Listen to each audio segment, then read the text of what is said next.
Geçen bir çekmek bir şey. Pasta O Hazal Hanım'a evet, özel. teşekkür Bir şey söyleyeyim, ederim. niye bu kadar yoktum, beklettik olsun. biliyor musunuz? Yani daha büyük bir pastayla gelir Barış diye ama hayal kırıklığı, yapacak bir şey yok. Barış abi getirmemişler. Sağ yedim ama bana kısmet. Ha Barış yemişti pardon, evet. Hazal Hanım'ın pastasını. Teşekkür ediyorum, sağ olun. Ben Herkese iyi yoktum ama akşamlar. Kıplara hoş geldiniz. Salam değerli izleyicilerim, kanalıma hoş geldiniz. Məşhur müğənni və aktyor Oğuzhan Koç 40 yaşına qədəm qoydu. Bu xüsusi günü sevgilisi Hazal Subaşı və yaxın dostları ilə birlikdə coşku ilə qeyd edən sənətçinin ad günü partisi olduqca maraqlı və duyğulu anlara səbəb oldu.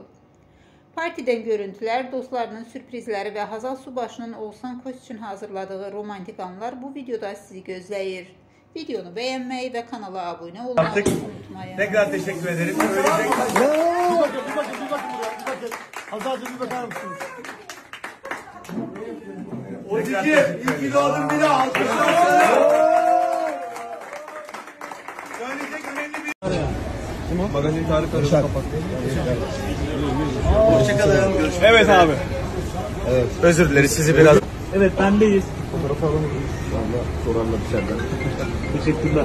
Tekrardan kutlu olsun. Biz teşekkür ederiz.